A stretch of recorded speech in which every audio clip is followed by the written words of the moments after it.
Le retour de Rivard au 106.9 Mauricie.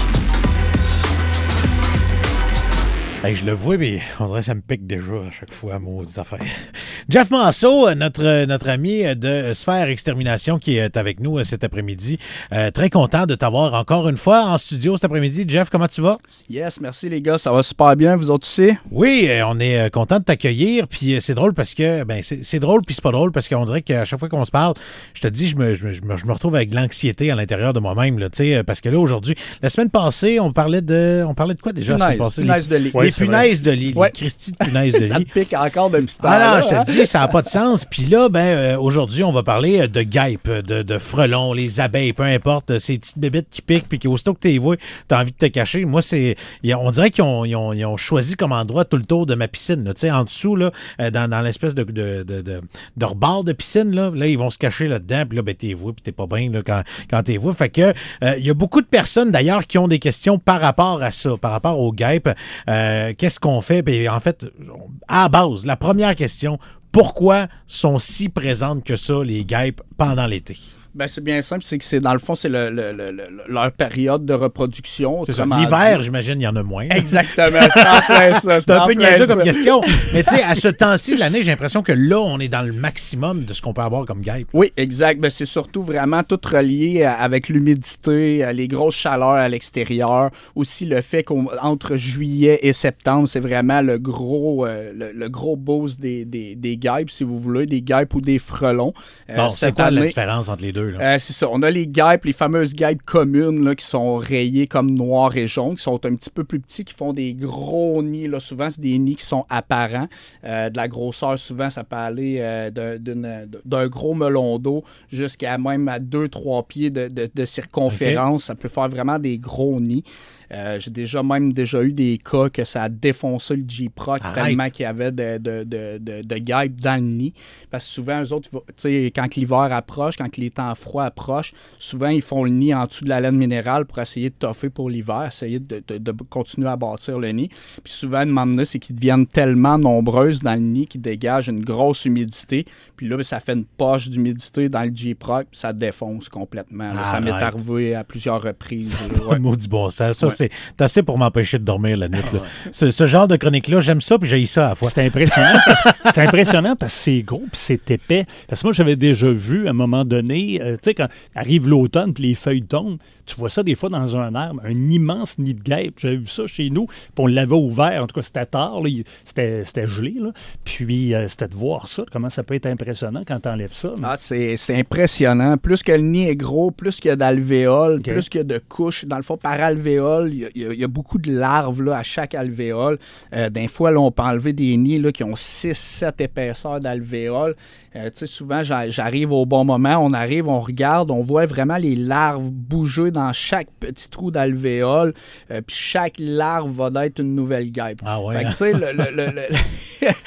tu sais, le gros, la cloche qui devrait nous sonner, c'est que pour un nid de grenier, du moins, quand vous voyez des guêpes tout le temps rentrer, sortir du nid au queue leu-leu, il y en a une qui sort, une qui rentre, une qui sort, une qui rentre. Mais c'est bien simple, c'est qu'ils vont chercher de la nourriture ou des petits débris des feuilles pour bâtir justement leur nid et nourrir les larves.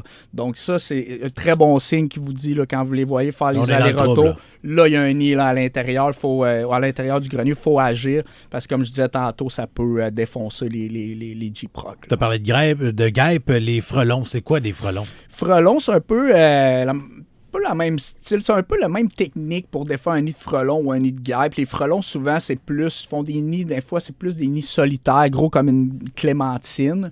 Tu peux avoir aussi les frelons, les gros frelons, comme là, ces temps-ci, c'est environ 10-15 appels par jour de frelons. Des gros frelons, c'est des nids de terre, finalement, qui font, c'est des gros trous dans la terre, qui font en avant de ton terrain. Puis ça, c'est des guêpes, là, qui sont, c'est des guêpes pour hommes, là. Ah ouais, hein?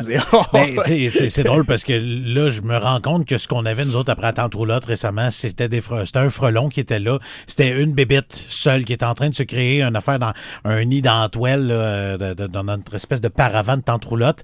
Puis, moi, je dis à ma blonde, je dis, regarde, Fais pas peur, moi, ces affaires-là. Je vais m'empoigner le balai, m'aller balayer ça, puis tout ça.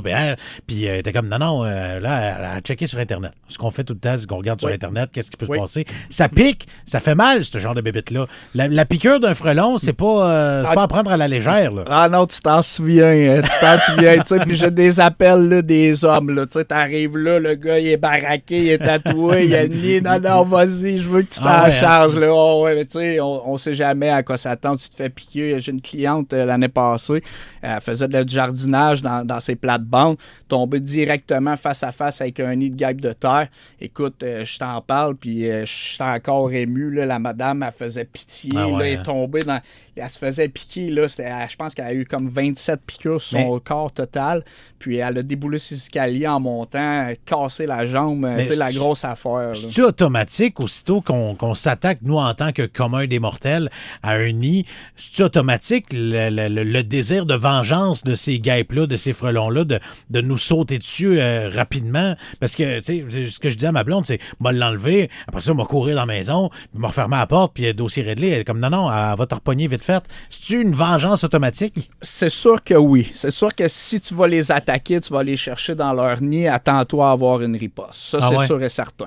Par contre, il y a des techniques, il y a des trucs. Tu sais, le soir à 9h, 10h, tu peux y aller sans crainte. Les guêpes sont dans le nid. Fait que tu sais, un nid qui est visible, qui est à la hauteur d'un homme, vous pouvez aller vous chercher une canette, tu sais, chez Princesse Auto, Canac, peu importe où. Je sais qu'ils en ont. Fait que c'est pour ça que je nomme ces détaillants-là. Je ne vais pas faire de la publicité ou quoi.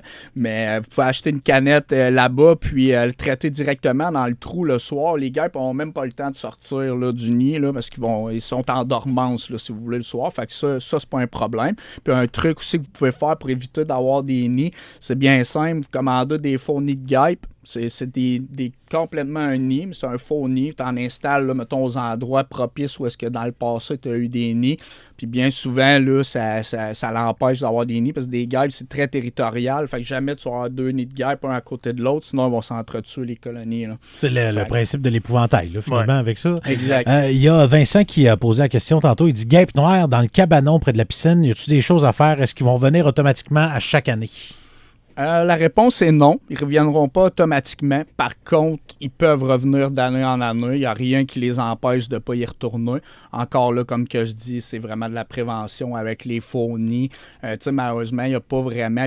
Les faux nids, puis surtout les arrosages extérieurs que nous, on fait à chaque année pour les fourmis, les mouches, les araignées, les perce-oreilles, les cloportes et les guêpes. C'est tout un contrat qui est garanti pour tout l'été. Ça l'empêche pas qu'il y ait des nids, mais ça prévient énormément. Fait que si tu fais un traitement extérieur puis tu installes des faux nids, ben là, tu mets vraiment toutes les chances sur ton bord pour pas avoir de nid. Hein. Autre cauchemar des propriétaires de maisons et même en appartement aussi, les blattes. Parle-nous des blattes, exactement. Comment on peut reconnaître ça, ces blattes-là? Les blattes, ben, c'est bien simple. Là. Le type de blattes qu'on voit le plus ici en région, c'est des blattes germaniques. Donc, c'est d'aller regarder sur Internet un petit peu la forme que ça a, de la façon que ça vit, ainsi de suite. C'est un petit insecte qui est brunâtre. Je regarde des images, là, ça m'écoeure. Avec des antennes en avant. Sont durs à manquer, pour être honnête. Puis j'avais tellement hâte qu'on rentre dans ce sujet-là parce qu'honnêtement, c'est rendu vraiment un fléau. Là. C'est terrible. C'est dangereux pour la santé? C'est sûr que c'est porteur de microbes et ainsi de suite. Là. Ça se promène dans tuyauterie, ça se promène un peu partout. Fait que oui, effectivement, là, c'est pas ce qui est le plus propre, si vous voulez l'expression. Puis cela dit, là, comme je t'ai dit, c'est incroyable. Là. On doit être à peu près à 8-10 jobs de coquerelle par semaine. Là. On est vraiment, tu sais, c'est sûr qu'on a... Utilisé le mot coquerelle. C'est sûr qu'on a un... Je dis le bain quand on disait blatte, on dirait que c'est moins pire, là. Quand tu mets le mot coquerelle, c'est là que c'est moins... Comment qu'on se débarrasse de ce genre de bébite-là? C'est sûr, ça prend des bonnes techniques de travail, ça prend des bons produits encore qui sont des produits autorisés par Santé Canada. Dès qu'on remarque la présence de blattes, très important d'avertir notre propriétaire, la gestion immobilière sur place. C'est pas normal que vous ayez des blattes et que c'est le voisin du premier étage qui appelle quand vous en avez en haut au 3e étage. très important de garder une certaine hygiène de vie, d'essayer de regarder en dessous des frigos, partout où est-ce qu'il y a de la chaleur qui se dégage. Vous pouvez aller acheter des trappes collantes dans les grands magasins. Ça coûte 1$ la trappe collante. Vous glissez ça en dessous de votre frigo, en dessous de votre four. C'est tous des endroits où est-ce qu'ils sont propices à la reproduction de blattes. Mais il faut vraiment qu'il y ait... un traitement, là. Un traitement, puis il faut vraiment qu'il y ait...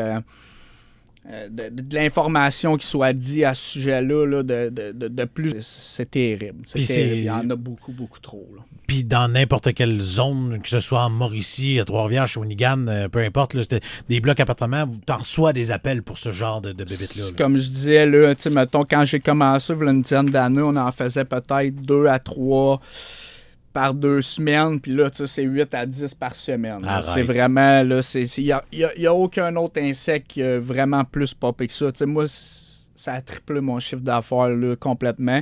J'ai vraiment un gros monopole là, quand même pour ce qui est des jobs de blatte en Mauricie. Capitaine Coquerel. Ouais, honnêtement, là, T'aurais aimé ça avoir un autre surnom, hein? Honnêtement, c'est le surnom qui me colle à la bouche là-dedans à toutes les semaines. Ah ouais, hein? Mais tu sais, j'aime ça. J'en mange, j'aime ça. J'aime ça, donner de l'information. C'est une figure de style, ça. Juste pour être sûr, quand tu dis t'en manges, là, c'est pas... Non, c'est au sens figuré du terme, effectivement.